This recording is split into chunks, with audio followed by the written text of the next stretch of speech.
Okay, so first thing we'll look at grip. And again, this is I've actually got some of my notes, which I'll show you later on in terms of like the first session. Yeah. You weren't hitting fades or slices, you were generally hitting the ball pretty straight. Yeah. The grip there wasn't a problem, but that grip now you're starting to get that draw, that hook, or that over right to left shot. Yeah. That right hand grip now becomes, from being a characteristic that would hit the ball fairly straight, yeah, and in some ways compensate for the shot going right, now is becoming a fault because the ball is going left when you grip the club that way. Okay. Yeah. So that stronger grip, this is the right thumb seat off to the side there. That's kind of more where your thumb wants to be there now in terms of the grip. Left hand grip's not really changed that much. Make sure he sits on there first, and then build that right hand in again, not jamming the interlock in with the webbing. It's just nice and sort of lined up with a knuckle. It's just there just to create a joint. It's not to try and jam it in, okay, because it puts a lot of pressure in your hands there, okay. In terms of the position, then we're going to sort of, I say, when you're on the range hitting golf balls, and again, feel free when you're down the range or on here, ping across some videos from Facebook. How's the grip looking? Am I too weak, too strong, whatever it may be? And we can just check where it's going, okay? You got to kind of use it as your own. Look at the ball flight, see what the grip is.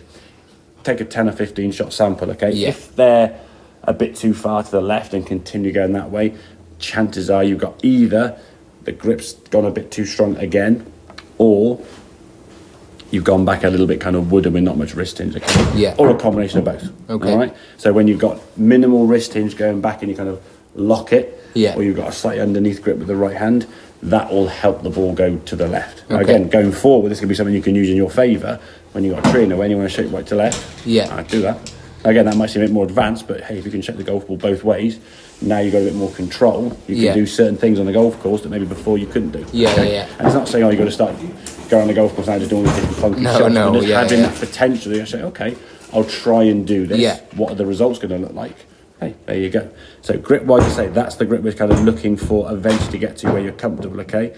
And then top of the backswing, more of a kind of set wrist to there. So we're looking really to try and get 90 degrees in there, okay? This one wasn't one of the worst. The one we had before was not such a strong grip, but the club was almost kind of up there somewhere. So when you get the club in a straight line with your left arm, there's no real wrist hinge been taken. And it's generally a sign of someone being quite grip tight and wooden and stiff.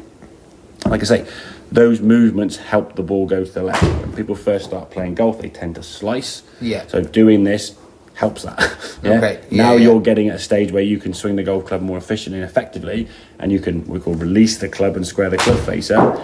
If you're able to square the club face up, but your grip is too strong and the wrist hinge isn't good enough, the ball's just going to go left. It's got to be done gradually with the grip. Like I say, don't sort of just go and because then you're beating the ball sideways and it'll be no good to anybody, okay? Find a middle ground, okay? If it means at this position here now, your right hand has to go a little bit sort of clockwise slightly. And again, it's such a small thing. Again, think your hand is like a rudder. You're only going to move it a little bit. They can change the club face dynamic quite a bit. Okay? So find a comfort spot where you're able to, as I said, number one, bring the golf club back to the golf ball square.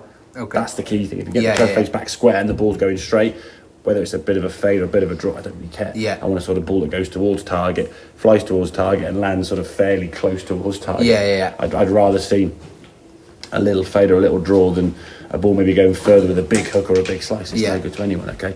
So, find that middle ground with the grip, okay? In terms of the swing feeling, is obviously then you're getting a bit more release and set with the club. Coming back to the golf ball, now you've got that 2-horse race, which you do pretty nicely, okay? Club's going back there now, and you can release the arms and club through. Club going around your head there nicely. Generally a good follow-through position through the ball there, okay? It's just what's gone beforehand sometimes has been a little bit kind of anti-right movement, anti-right movement, anti-left movement. 3 rungs click together into the ball straight. Find that middle ground. Exactly, I want it to be a situation where if I said to you, throw that ball towards the screen, you say, okay, right, I'm going to face my chest there, I'm going to face my palm there, I'm going to swing my arm there. I'm not going to face over here, turn my arm this way, bring my arm around there and try corkscrew or something. That's the thing, which is getting in that position where you can stand there. And I think as well, because there will be times when you don't get a chance to play as much golf as you like, maybe because of weather or family or work or social or heaven forbid injury or illness or whatever it may be, okay? And you might miss 2 or 3 weeks playing golf.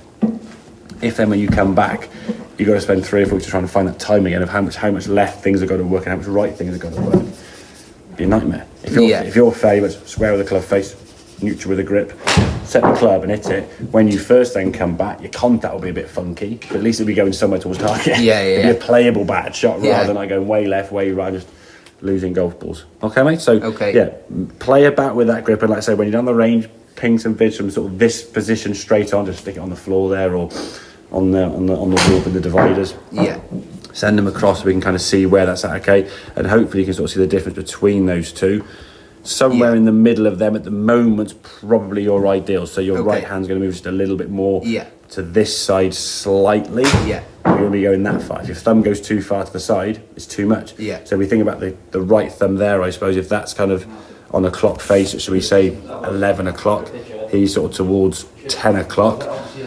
Logic suggests, so let's find a spot somewhere between those two, kind of 10:30ish kind of thing, yes? Yeah? So just off to the side there, in a stronger position, but that's still weaker from where you were, and weaker from where you want to be. Yeah. Okay, mate, makes sense? Okay. Cool. Have a few more then, buddy, and we'll see how it goes from there, okay? So just got to find that middle ground. Again, there's going to be a bit of play about with that, obviously, there.